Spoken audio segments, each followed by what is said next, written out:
Hello, everyone. Welcome to Greenville Rotary.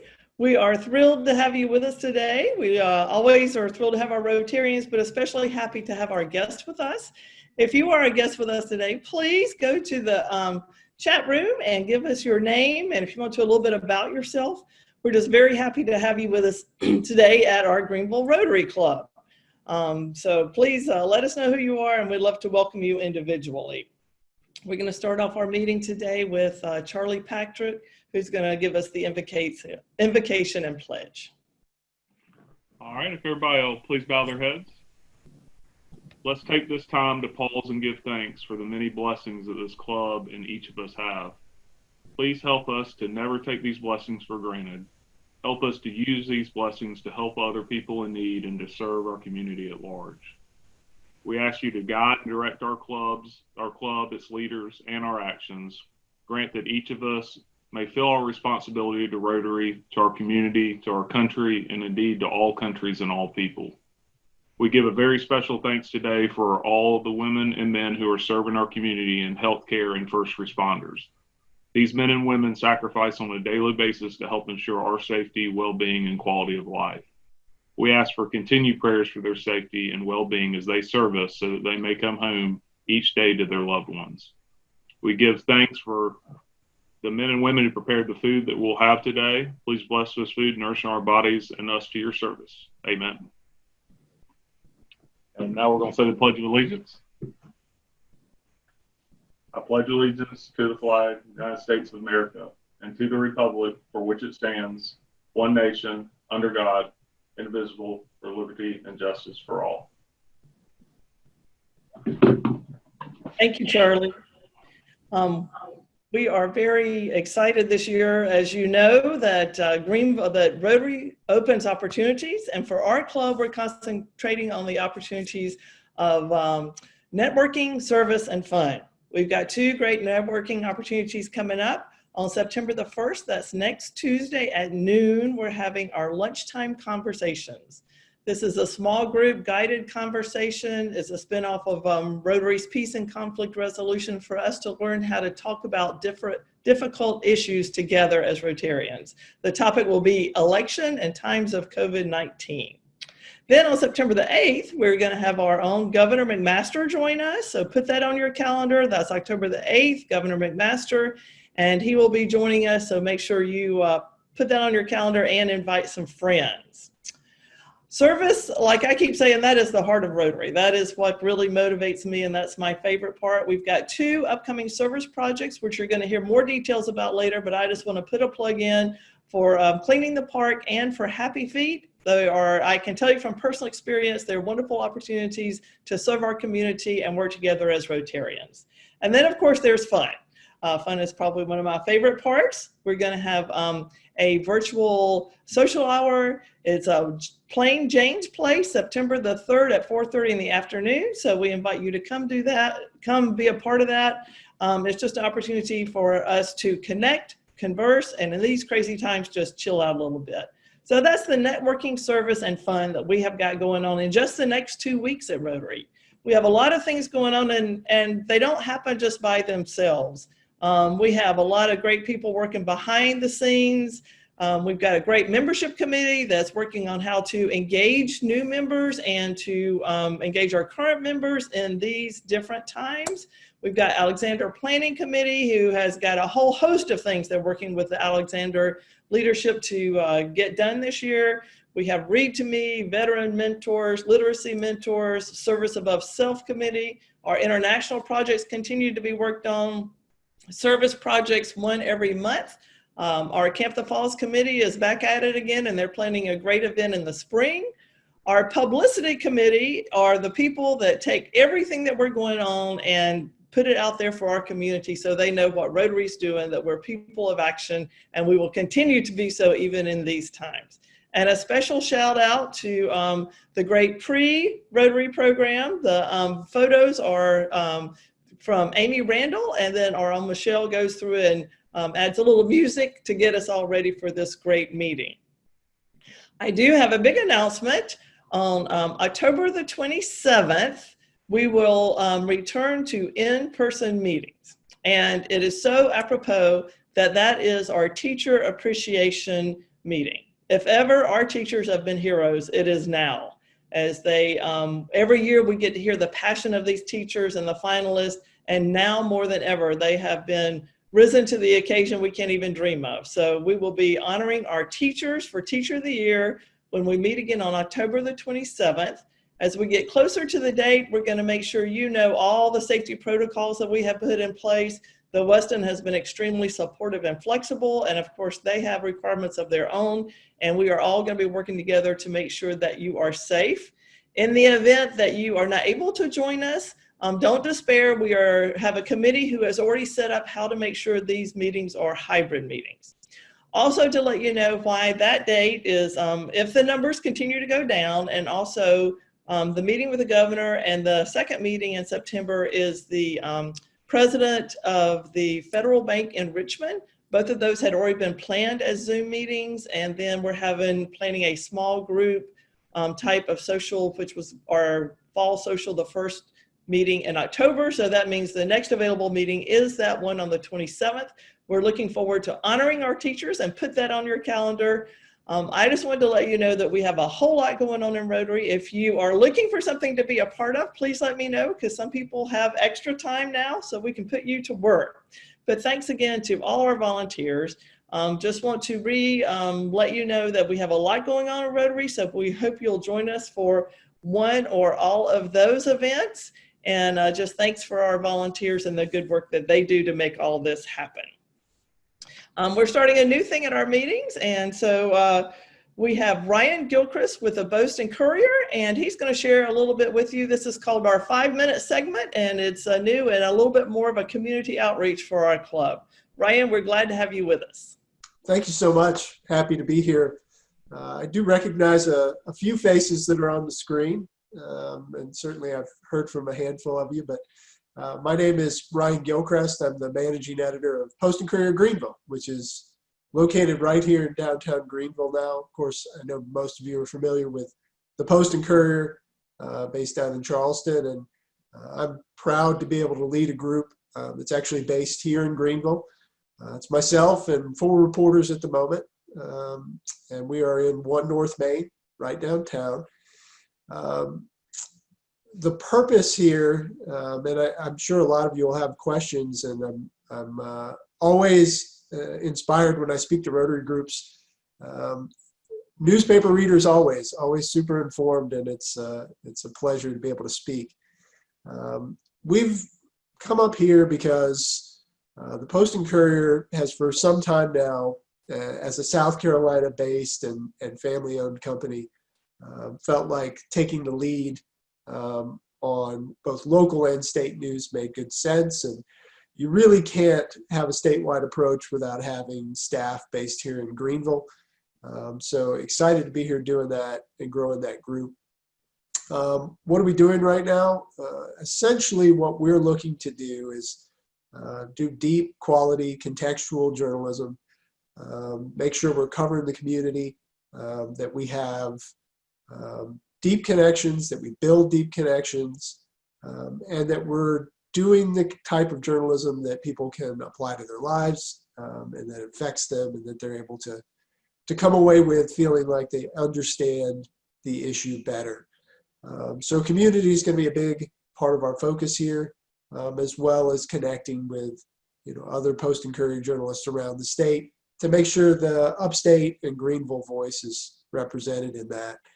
I'm a 22-year veteran of the news industry. I am older than I look, or maybe I'm younger than I look. I'm not sure. You never know on Zoom. It's kind of hard to tell whether you're coming across the right way. But I've worked at newspapers in Florida, Georgia, Virginia, Alabama, and now South Carolina. Most recently, I was in the Chesapeake Bay area of Virginia. Spent 10 years there as a managing editor, and excited to be able to come do the same in Greenville. If you aren't aware of us yet, the best way to check us out is to look at postandcourier.com/Greenville. You can also find us on Facebook, again, by searching Post and Courier Greenville, or subscribe to our newsletters. I do a newsletter twice a week, typically trying to be very forthcoming about what we're doing and also highlight some of our stories. So that is us in a nutshell. But again, right here in Greenville, you can see out the back, and proud to be in this community and looking forward to being a big part of the community.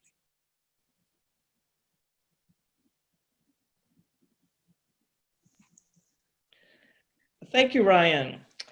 Today, one of the best parts of Rotary, of course, is always to introduce a new member. We are very, very happy to have Caroline Pelicano with us. She is the Community Engagement Coordinator with Upstate Warrior Solution. And you all know we have a wonderful relationship with Upstate Warrior Solution. Catherine is from Simpsonville, South Carolina. She just finished a year of national service with AmeriCorps Vista. So joining Rotary is a natural for her so she can continue her service commitment and spirit, and also to get more involved in the Greenville community. If any of you are not aware, one of the great, I think, examples of networking that Rotary provides is Charlie Hall came to Rotary several years ago. Charlie is, of course, with Upstate Warrior Solution, has started a veterans mentor service within our club where we actually work with veterans to help them transition from their military life to their civilian life. So this is just a great opportunity and a great way to show how being a part of Rotary opens your networking circle. So Caroline, we're thrilled to have you. And if you are, Catherine, excuse me, and if you're out there to say a quick hello, we'd love to hear from you. Yes, thank you, Jane. Yeah, like you said, with Upstate Warrior Solution, and very proud of our relationship with Rotary. Wanted to give a shout out to George Fletcher, who is helping us with that veteran mentorship program. It's a collaboration like that opens doors for our veterans in our community. So I'm excited to be new to Rotary and looking forward to serving our community along with you all.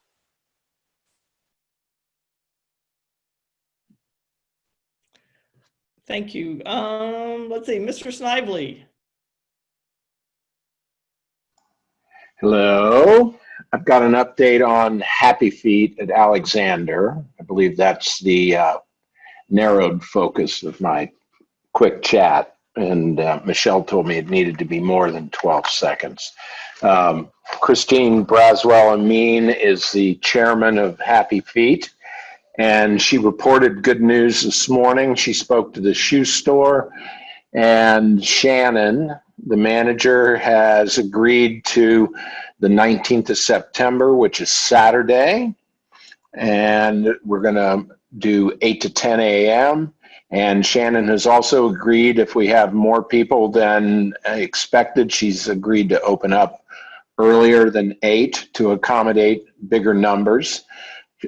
Christine has also spoken with Principal Nesbitt. Alexander has an entire committee working on gathering the names for that. They're really excited.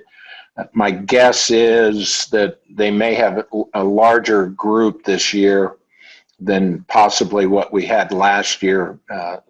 Lisa Minnick and I are the co-chairs for Alexander projects, and we have a meeting with Principal Nesbitt, Megan, and Dawn at, I think it's 2:00 this afternoon, to go over all the projects, including Happy Feet. So we may get an additional update this afternoon to find out exactly what's going on. But we've made some big strides with Christine's help getting the store locked down. What we do need from Rotarians is donations because it's $40 per person to help cover some of the cost of shoes for the kids.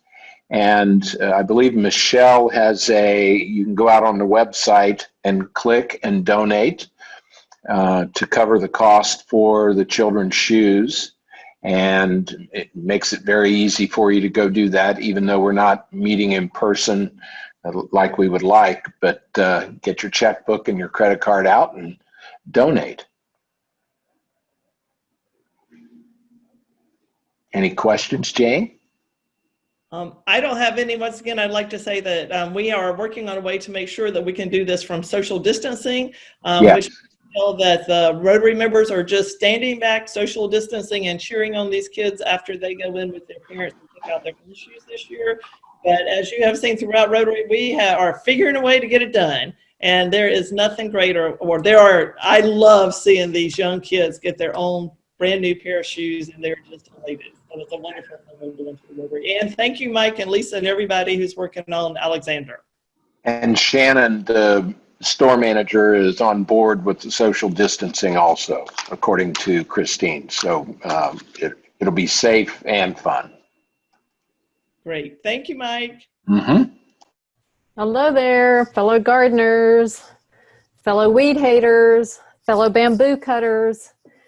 We are excited. We have had an overwhelming response to our outing this weekend, and I'm really excited. It's a great partnership with the city. We've had another Rotary Club reach out to us to want to join us. So it's just going to be a lot of fun. Few requirements. This is a requirement. You got to wear one of these. Okay. We're going to be out there. We have social distance, but we have to wear a mask. Strong suggestion that you bring these. Work gloves if you want to keep these pretty. Okay.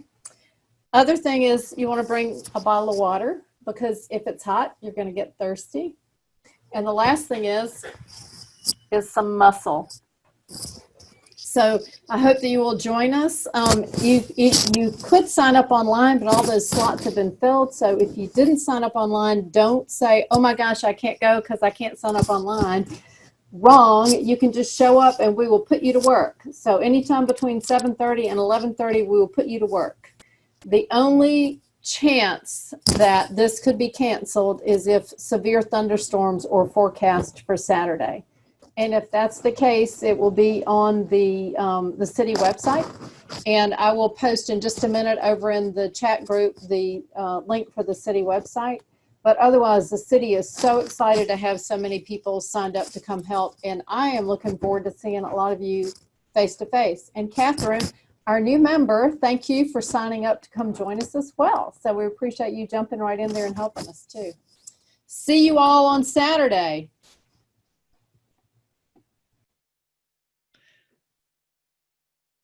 Thank you, Caroline. Those were great props. We appreciate your getting all this organized and taking care of it yet again for us. A continuing successful service project for our club.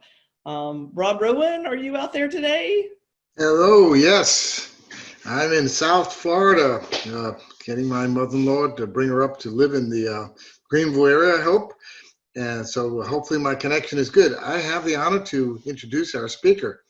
When I came from the Tampa Bay area 3+ years ago, one of the things that we looked for was theater. We love good theater. And we found the Warehouse Theater. I won't say it's the only good one, but I will tell you it is a great one to go to. And so it is a pleasure to talk about and introduce Mike Sablone and have him talk with you all. Mike is the producing artistic director of Warehouse Theater. And before joining it, and he has an extensive bio with lots of names and places all over, so I had to cut it short. So some of you will understand that. He was a dramaturg, I love that term, or a dramatist for Center Theater. And he has a list of names: Mark Taper Forum, Amundsen Theater, Kirk Douglas Theater in Los Angeles. So these are places where he was. While I was there, he was the dramaturg for Bloody Bloody Andrew Jackson, and saw the musical through its development, including productions at the Kirk Douglas Theater and Public Theater, to its run on Broadway and at the Jacobs Theater, at the Jacobs Theater. And if you all might remember, it was here. It was fantastic. Other notable theater world premieres included David Henry Hwang, Pulitzer Prize finalist Yellowface, the hip hop musical Venice, which the Times Magazine called the year's 2010 best musical. Hopefully he'll do that one for us. He spent 5 years as director of development for John Krasinski's production company, Sunday Night, serving as the executive producer of Krasinski's The Hollers and co-producer of Gus Van Sant's film Promised Land.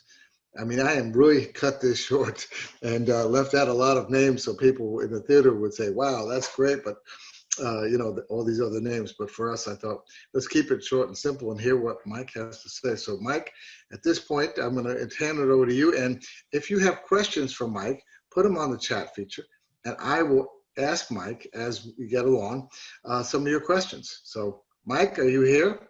I am here. Thank you so much for cutting down my resume to a few short highlights. I really appreciate it. I will now list all the names that Rob cut because they're incredibly important only to me, and I want to waste everyone's time.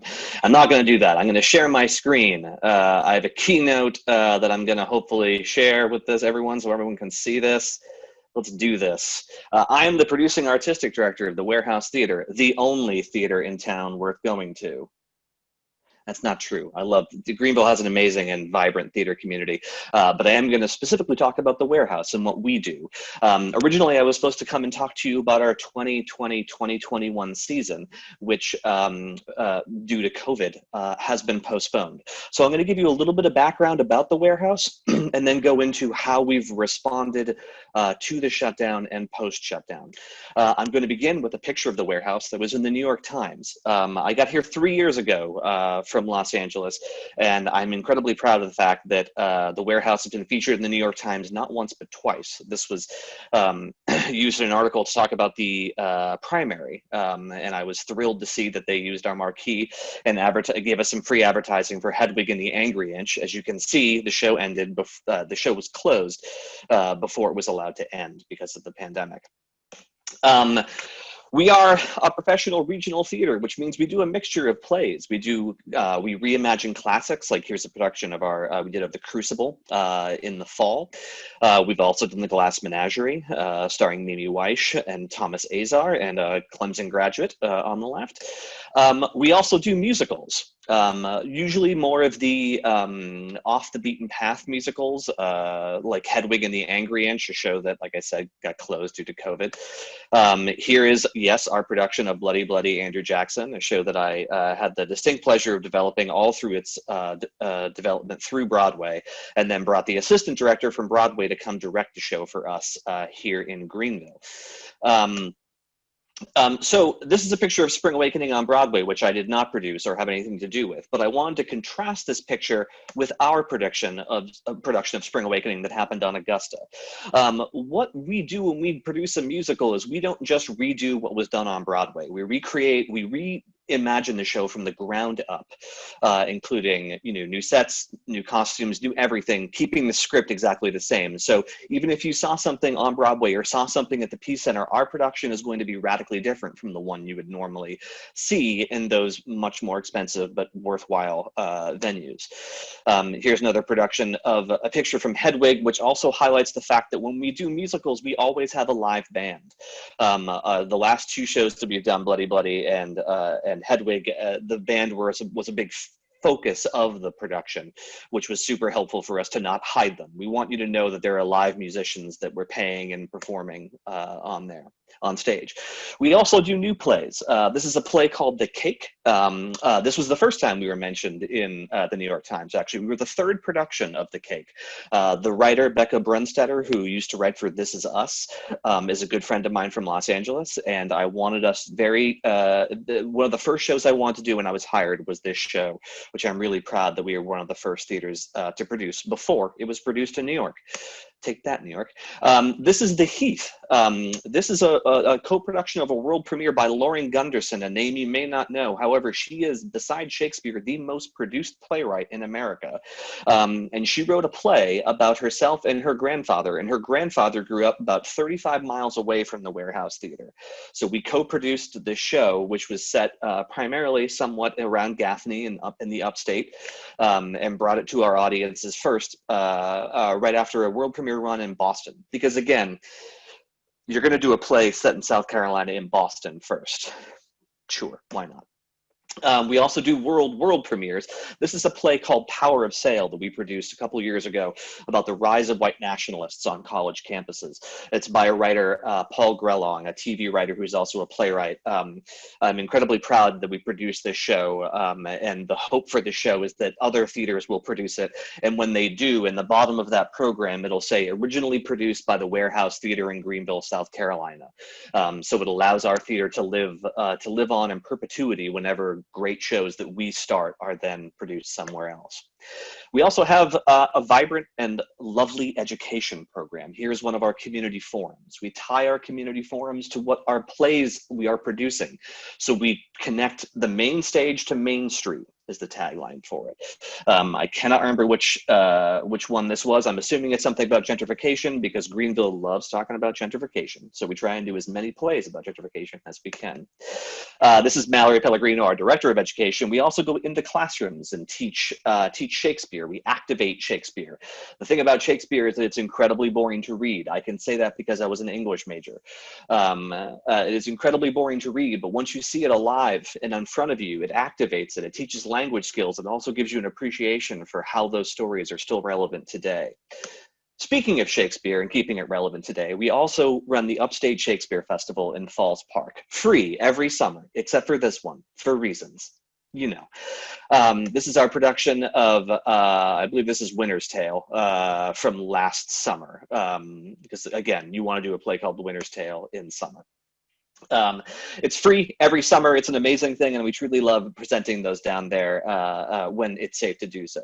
We are a black box theater. What does that mean, Mike? Great, I'm going to explain. Here's a picture of Pride and Prejudice that looks very official and amazing. Here's a picture I took from the side that looks less amazing. But what this does tell you is that the set actually extended into the audience. We wrapped the audience around. So that exit sign in the back, there are audience members directly to the left of that. I'm in a seat in the audience. Claire Rubel, one of our staff members, is screaming, crying. What I love is that only about 4 people got to actually see this moment from Claire.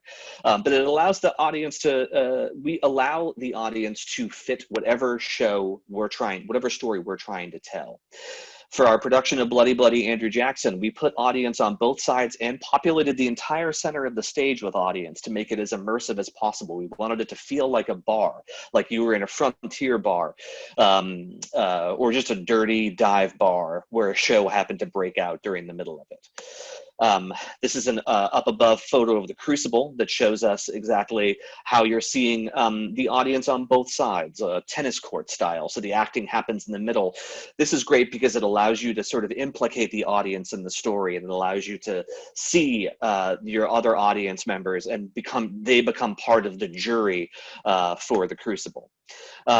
This is a picture from Every Brilliant Thing, a show in which there was no stage. It was all audience. It was about 75 people, and the solo performer would walk throughout.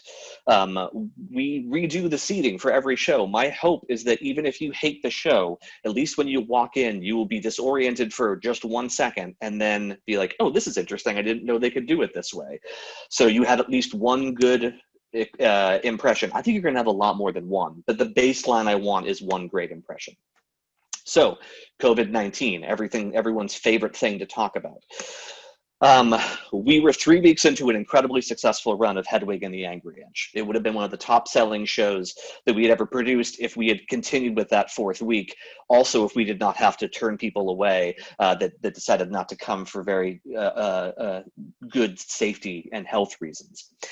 We postponed the last 2 shows of our season. We postponed the Upstate Shakespeare Festival. We moved our education programs online. As of last week, we announced that we are postponing all of 2020 to 2021. The hope is to begin at the earliest in August of 2021. You know, normally we're hiring about 230 artists per year. This year will be the first year that we don't reach that benchmark. Overall, the total revenue loss that we're looking at is about $400,000 for not producing. Obviously, this is not a great situation for anyone, but especially arts organizations are hit the hardest because the thought of going into a small, you know, our tagline being intense, intimate, unexpected, you don't want that intimacy during a global pandemic. So what are we doing right now if we can't be producing in person? Well, one other thing that makes us a professional theater is that we are one of only 2 theaters in South Carolina to have an agreement with Actors Equity Association, the professional union that represents stage managers and actors. What that means is it's basically, taking care of the performers, making sure they're getting a set wage, there are set rehearsal hours, there are mandatory breaks, there's compensation, we pay for their pension, we pay for their health. The performances can't go over a certain amount of time. We can't basically abuse our performers. We use a mixture of professional actors and non-professional actors. Some of the non-professional actors purely are non-professional because they don't live in an area where there's enough theaters like ours to get enough work. So they have day jobs as well as nighttime jobs they rehearse with us. So Actors Equity has a list of 4 benchmarks that a theater has to hit before they will allow their members to produce. The first one is also Mike Sablone's #1 thing for producing. The epidemic must be under control. Right now, if I wanted to do a production, I couldn't do a production because our agreement with the union states that the pandemic is under control. It's not under control. There are other things that follow under this as well, but that basically says why we right now, if we want to produce something in person, could not be producing something in person. There's also other issues involving rights of plays. We have to apply for those and do some professional things involving that, but that has been Equity's stance for a while. I'm a union guy and don't want to go against the union, but more importantly, we rehearse for like 3 weeks before we produce a play. So I have to make sure that those artists are safe. I have to make sure our audience is safe. I have to make sure our staff is safe. But the artists are the ones doing the emotional and physical labor for us, and I want to keep them safe at all costs. So what that means is we are moving forward with this season with the tagline, "The Warehouse in Your House." A lot of theaters are transitioning to this kind of messaging and trying to figure out how to make the beauty of personal computing look like the beauty of in-person theater. We are continuing doing our community forums. We're making them monthly. We're not tying them to shows, we're tying them to issues in Greenville. The first one in September we're doing about voter registration. We've moved our online, we're gonna move our fundraiser, our in-person fundraiser to an online fundraiser. And then of course the main question, which I'm assuming or hoping people have is, but Mike, are you gonna do any online productions? Here's a picture of an online production. I don't usually like to say mean things about other people just trying to do their best, but I'm going to say this. I hate when I see theater that looks like this. It's a green screen. It's a fake background. My willing suspension of disbelief only goes so far. I worked in film and TV for a while, and I quit that because I didn't like film and TV. So then to come to do theater and then a year in be like, by the way, you're now doing TV, but you're not even doing TV like it's good TV, like everyone has on Netflix or Amazon or even network television. We're going to run it back. This is a picture of me in 1991 using the same technology that Zoom uses for fake backgrounds. This is me hitting myself in the face with a stuffed animal. That's not important, but what it does say is that if the technology hasn't changed since 1991, I'm less interested in doing it. It also reminds me of this Laserdisc video game that some of you, like myself, might have spent too much money on and then been sad as soon as you saw it. But there is good examples of theater that I've seen. This is a show called The Present that the Geffen Playhouse in Los Angeles did, in which you got mailed a present. And then when the show came, you opened a Zoom and opened that box, and then you got a magic show for 1 hour and 15 minutes. It was, no joke, spectacular, and I still don't understand how anything was done because you are the one doing the magic. It was crazy, but that gave me an idea. First, it was to spend $1 billion to get the present to get that performer to do the present for us. I couldn't do that, so I went to the next best thing. I don't know why I put this picture in here, but I really love it. So I just want to take a brief second to take a look at this picture of Bloody Andrew Jackson and wonder why I did that. Free advertising for Dark Corner Distillery with all of their amazing product there. Yes, there we go.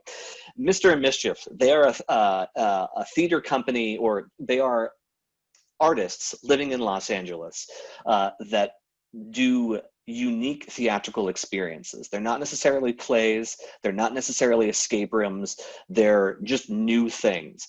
They did this production of, there's a play, Waiting for Godot, a famous play, Waiting for Godot, and they had the idea to do it as an escape room, which I thought was amazing. And because I said it was amazing, they went and did it for real, which is crazy to me.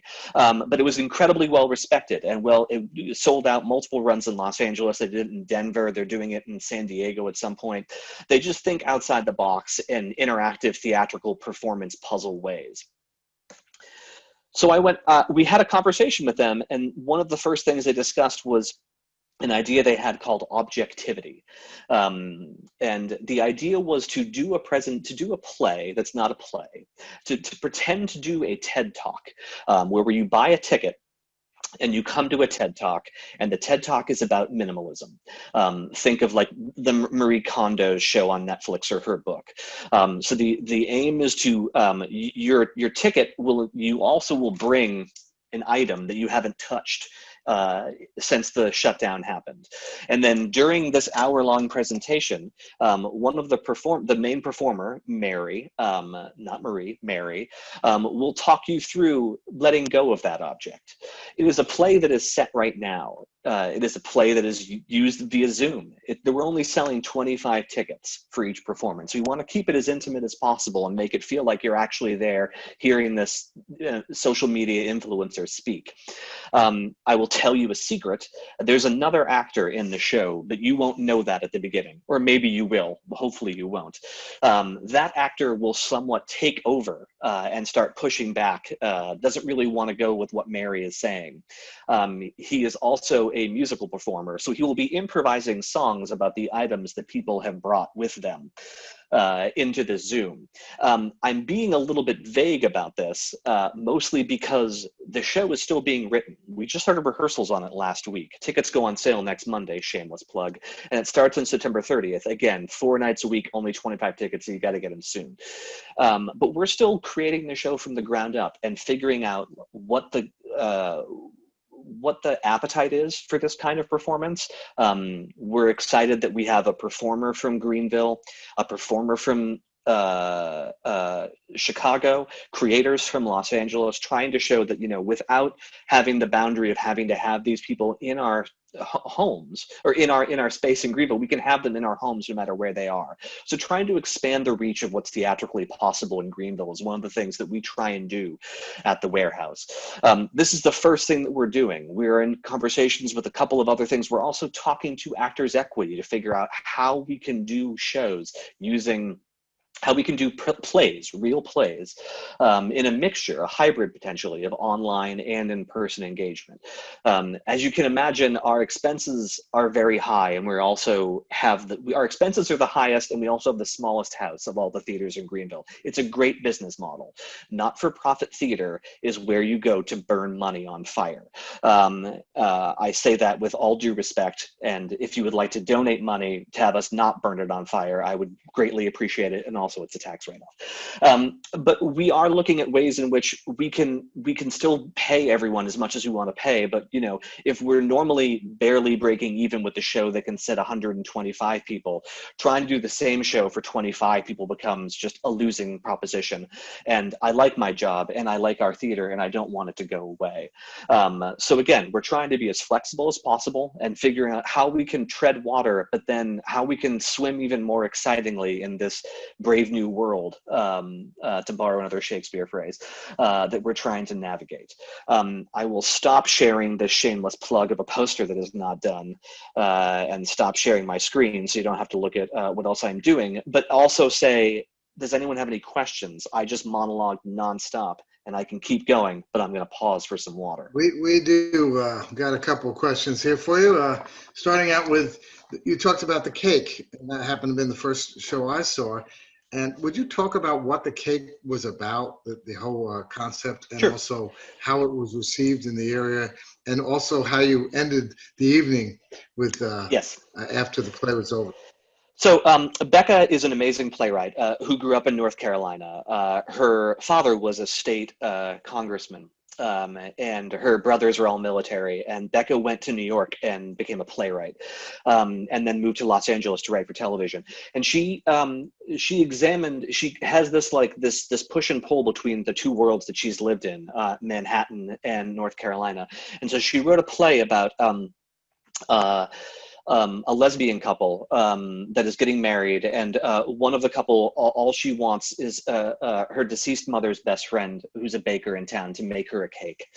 And the baker, when she finds out that she is a lesbian, balks at the ability to make a cake. And the play is about the baker really figuring out why she said no and what that means and whether or not she should make the cake or not. And it's about sort of that conflict within Becca of really living between two worlds.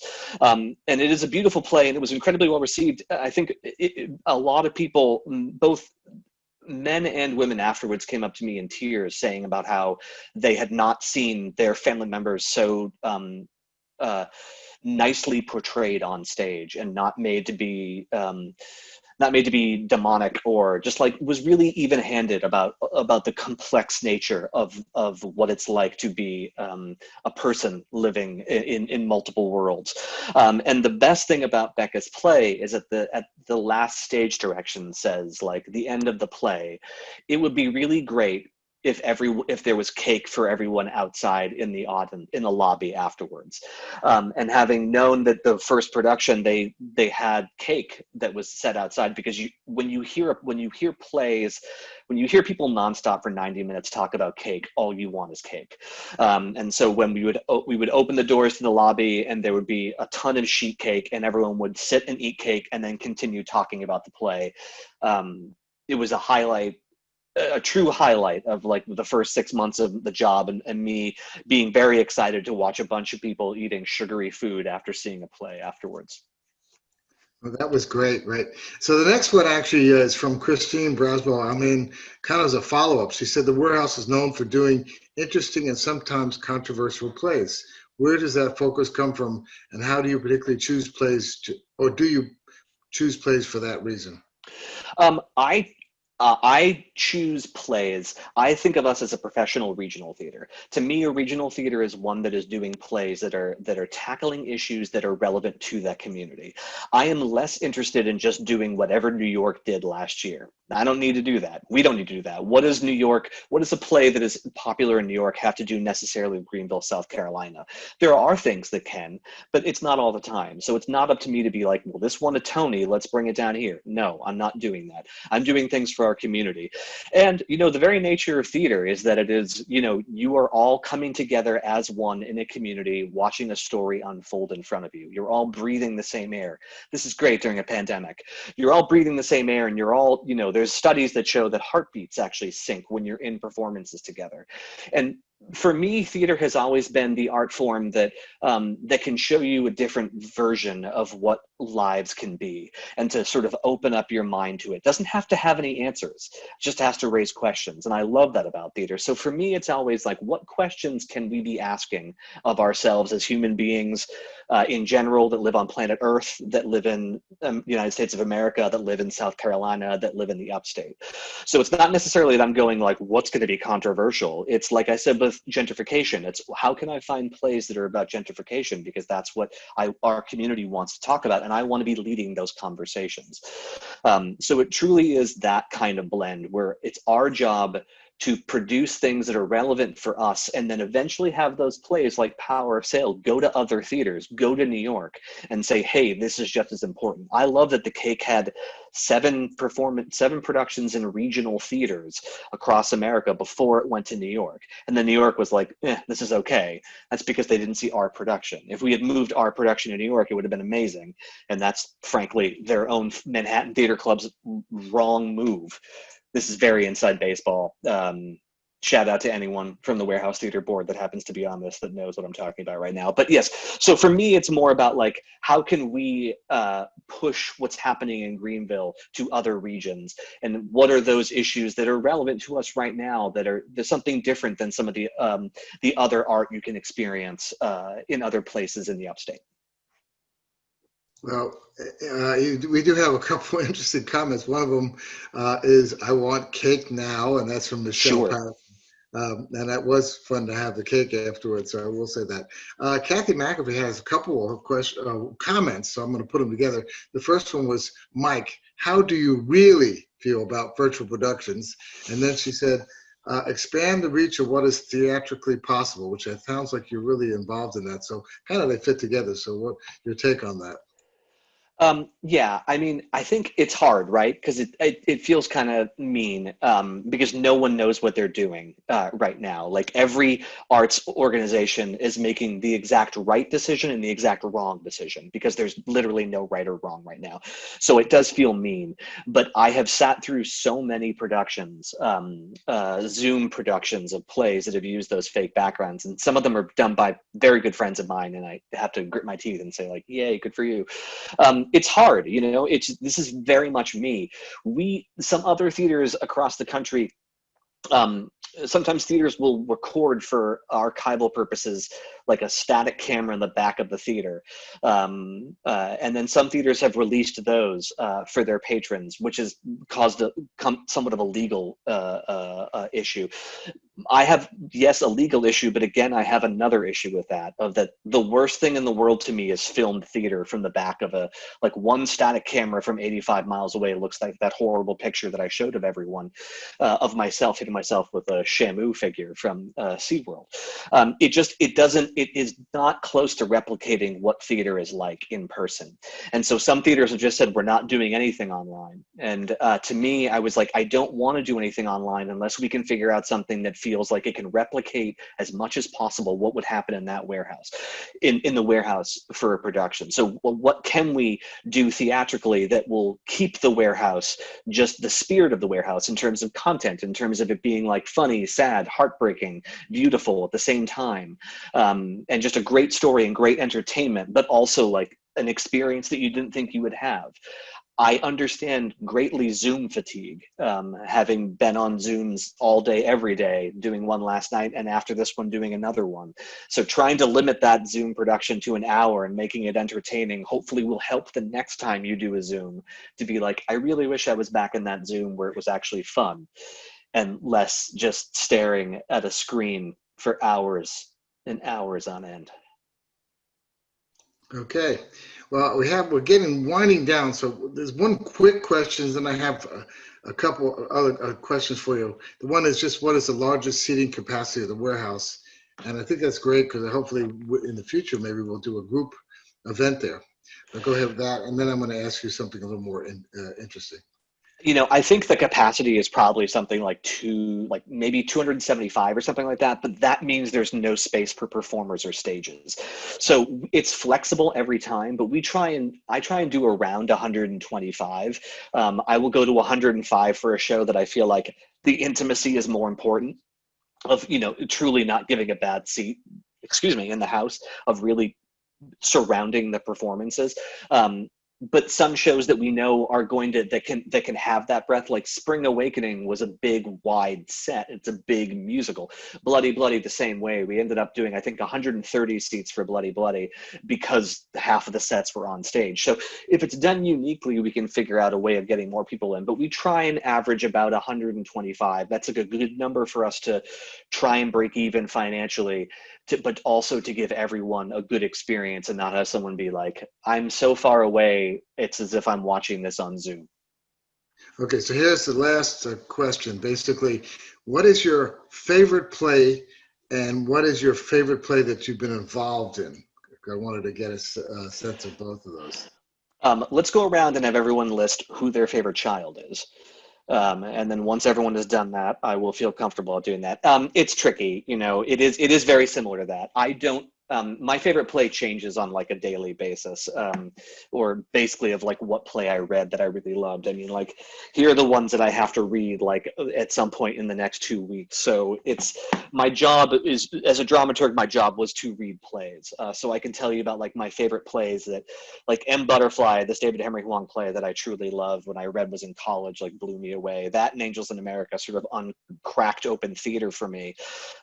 Developing Bloody Bloody Andrew Jackson, a new musical starring no movie stars that made it to Broadway will continually be a life highlight for me. I produced movies starring very famous people in it, and my mother at some point was talking about how impressive it was that I had worked with like Matt Damon, and I was like, sure. You know what's way more impressive is what I did for Bloody Bloody Andrew Jackson. And I was like, but no one really fully understands that.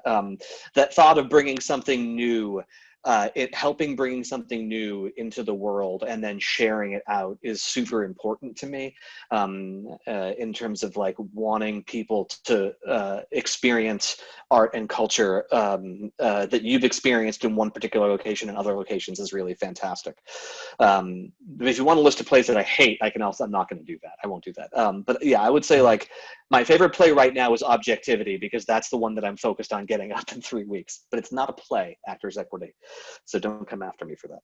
Well, thank you very much. I'm going to hand this over to our president. But Mike, I know from all of us at Rotary, we're excited to have you speak, and we look forward to in the future joining you for some great theater. So Jane, I'll hand it over to you. Thank you very much for having me. Thank you, Mike. Thank you so much. Obviously, the Warehouse Theater is always on the cusp of innovation and invention, and now even more so. So you're inspirational to all of us who are dealing with trying to be motivated and innovative in these times. And thank you for everything you shared with us about what has gone on in the past and what we can look forward to in the future. Also, I'd like to thank Ryan with the Post and Courier Greenville. We're looking forward to the new partnership with the Post and Courier and our Greenville community. I'd like to especially welcome our new member, Catherine, and with Upstate Warrior Solution, and look forward to our partnership together. And like to welcome our guest, Amanda Herlihy, who's a fundraiser with the Governor's School of Arts and Humanities, which is one of the cornerstones and prides of Greenville these days. I'd like to remind everybody to put on your schedule Government Master on September the 8th.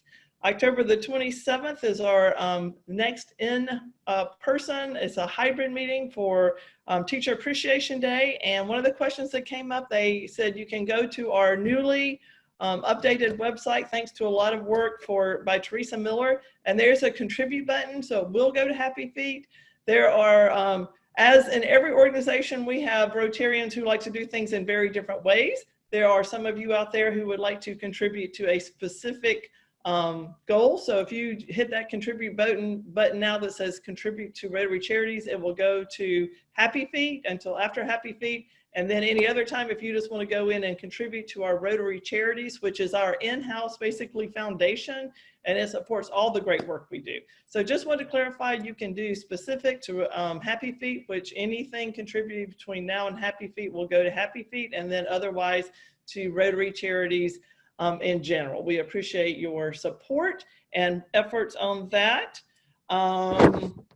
As we end up here, I'd like for us to close with the four-way test of the things that we think, say, or do. Is it the truth? Is it fair to all concerned? Will it build goodwill and better friendships? And is it beneficial to all concerned?